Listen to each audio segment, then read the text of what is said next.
Thanks to today's video sponsor, Squarespace, the all-in-one website building platform to help you create the perfect creative space. More about them later in the video. Wait, remember American Dragon Jake Long? Well, it was a Disney Channel series that aired between January 21st, 2005 and September 1st, 2007, for a total of 2 seasons. 2 distinctly interesting seasons. This was a show I absolutely loved back in the day. 1, it has freaking dragons, and 2, there's 2 seasons of it. I don't know, I couldn't think of 2 that fast. I'm sorry. But what I'm not sorry for is that today we're gonna take a look at American Dragon Jake Long for our Wait, Remember series. So let's take a look into what the show was, some interesting info about it, what ultimately happened to it, and of course, my personal thoughts on it as well. So hang out with me for a bit as we reminisce on such a unique show.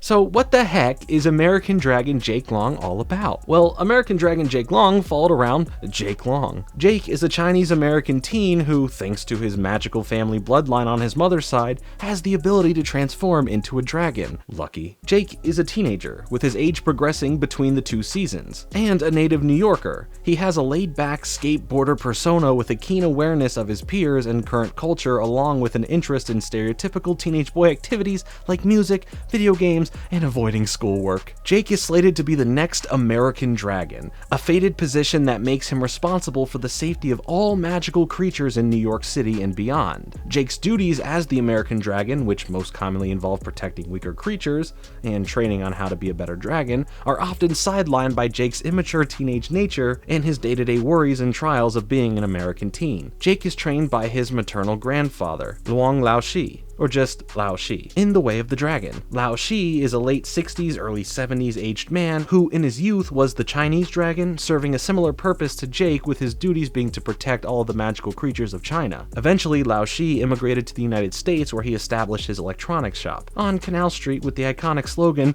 "We never had a customer, never had a sale," which is similar to mine. Never make a video, never have a subscriber, or something like that. I really don't have an iconic slogan.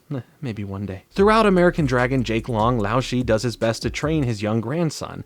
But unfortunately, due to a disconnect between the two's modern perspective and old school views, Lao Shi's teachings sometimes initially do more harm than good. Assisting Grandpa Lao Shi in his training of Jake is the dragon's magical talking animal guardian, Fu Dog, a 600-year-old Chinese Shar-Pei who has been in the family for generations, guiding them to their full potential, just like Air Bud leading his team to the big win at the game. Fu Dog lives in Lao Shi's electronics shop, where he gives out sarcastic advice to the 2 dragons using his vast knowledge of magical items. Though Fu Dog is much older than Lao Shi, he is much more into current culture than the retired dragon, often reading magazines and understanding the modern references Jake makes.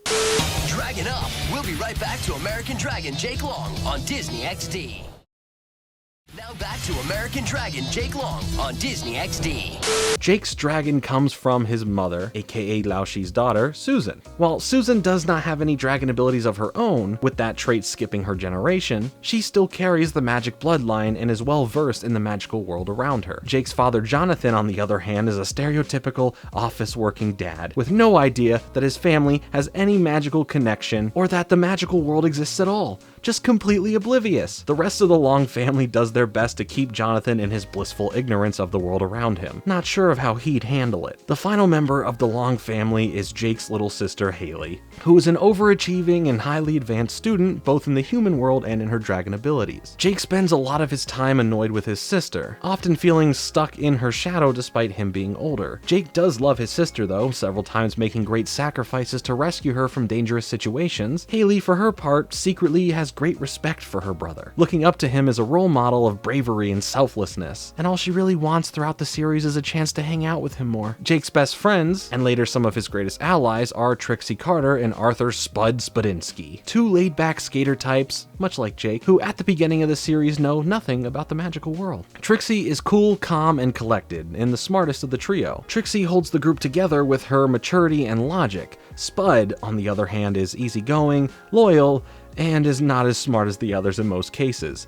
Spud does show insightful bursts of intelligence throughout the series, dropping extremely perspective observations or coming up with a niche piece of trivia that helps save the day. You love to see it. Jake's love interest throughout the series is his crush and fellow classmate Rose. While Rose seems to return his interest, each have a second double life that, unbeknownst to each other, makes them mortal enemies. Jake as the American Dragon and Rose as the Hunts Girl, a member of the Hunts Clan. The Hunts Clan is a group of highly trained ninjas in the world of the show who have sworn to slay all magical creatures, when they're not selling those magical creatures into captivity for profit, with them deeming magical creatures as dangerous and unnatural. All members of the Hunts Clan are identifiable by a unique dragon-shaped birthmark somewhere on their body. Rose herself comes from a particularly powerful line of dragon slayers in the Hunts Clan, having been raised by the clan's leader, the Huntsman. I mean, what other name would they have? The Hunts Clan, but the Huntsman in particular, serve as the main antagonists throughout much of the series, which complicates Jake's feelings for Rose when he eventually discovers her Hunts Girl identity. Rose eventually learns of Jake's dragon identity, which sends her on a journey of questioning everything she's ever been taught by the Huntsman. I won't go too deep into spoilers for you here, since I think a lot of the twists and turns make for a really fun watch if you haven't seen it beforehand. Jake Long himself is pretty cool. But you know what else is pretty cool and isn't long? Creating your own website on Squarespace. So I want to take a moment to thank Squarespace for sponsoring today's video. Squarespace is the literal perfect place for you to create beautiful, magical websites for any various needs or interests that you have. Personal or business related, Squarespace has all the tools to help you get your site off the ground and ready for that sweet prime time. Seriously, in just a few easy clicks, your site will be up and running. It's actually pretty fantastic in a day and age where we can create all these nice spaces for our individual outlets. Now, whether you're on the computer or on a mobile device, their design team has created really clean and amazing templates to help you get your vision started. So if you're switching between devices like a PC or your phone, it makes the switch between them a breeze with no complications in functionality. Are you making a nice website about your YouTube channel? Making it look like a nice landing page for people to check out who you are? No problem. Again, just a few easy clicks and you can link all your videos that you've created as well as all your socials directly on the site, which also makes it pretty simple for you to post and update them all directly with Squarespace. You can easily track your analytics, add contributors to your work on the site, and all of the content that you personally put on Squarespace is always yours. That's 100% full content ownership, which is a nice reassurance. Head over to Squarespace for a free trial, and when you're ready to launch, go to squarespace.com/JordanFringe for 10% off your first purchase. Thanks again to Squarespace for sponsoring today's video.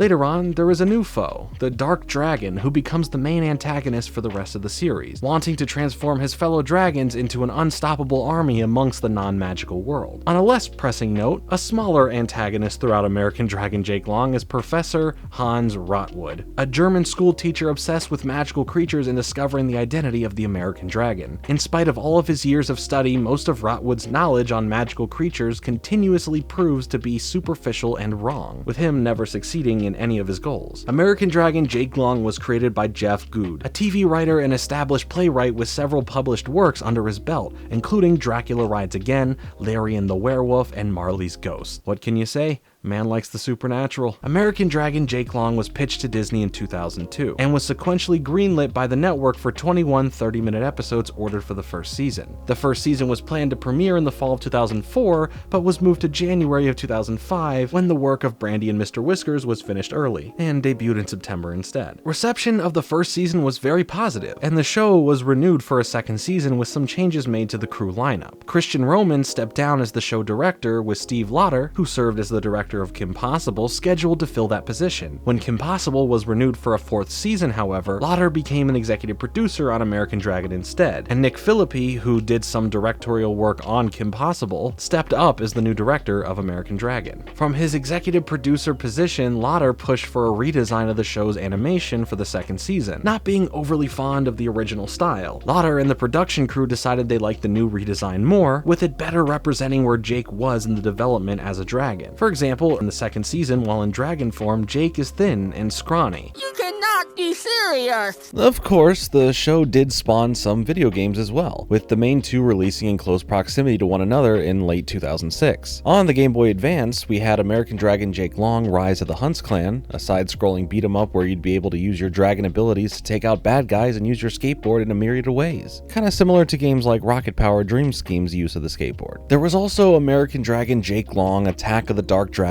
on the DS. It was essentially the same exact game, but only now in 3D. American Dragon Jake Long is next on Disney Channel. That wasn't so long. American Dragon is back on Disney Channel. The show's theme song was recorded by the band Meehan during the first season, but was recorded by the Jonas Brothers for the second. All it took to get them was traveling to the year 3000. There was also this weird but interesting special crossover event with Lilo and Stitch, the series, where Jake and his friends travel to Hawaii to investigate some of Jumba's experiments. While there, Jake helps Lilo enter a skateboarding competition and works with Stitch to fight off some bad guys. Yeah, that was a thing. Despite Disney originally wanting to extend the series and even floated the idea of making a live-action movie eventually, Jake Long, American Dragon was canceled, with the last episode of the second season being the series finale, which all in all is unfortunate to hear. The show had a lot of potential to do great things. I don't know how a live-action movie would have turned out, but hey, I'm sure at worst it would have been meme-worthy. I genuinely still love this show, with its constantly growing character development meeting a story that grows and expands in many interesting and sometimes rather dark ways. Its portrayal of life in New York City is something I love, and to me adds its own extra character into the show itself. It's not a perfect show either. It has some faults with pacing, and sometimes we focus on storylines that feel too similar to a previous storyline. But I was never really bored or burnt out on watching it. Dragons, well, they're still really cool, so there's a point that it's never losing. I would love to see this show come back today. Sure, who wouldn't want it to be a little bit more grown up, make it a little darker for the people who grew up with it? But in whatever form that it could take, I think there's a lot left on the table here for interesting stories, culture, action. I mean, at the end of the day, he is the American Dragon. Maybe at some point I'll do a full retrospective on this series. If that's something you'd like to see, let me know in the comments, as well as your thoughts on the show in general. Thanks so much for watching. Make sure to hit the like button and subscribe for more content like this. Follow me on Twitter, or else I'll nollie tray flip in a game of Skate against you and you can't do anything about that and I'll win. I'll be back soon with a new video, but until then, later.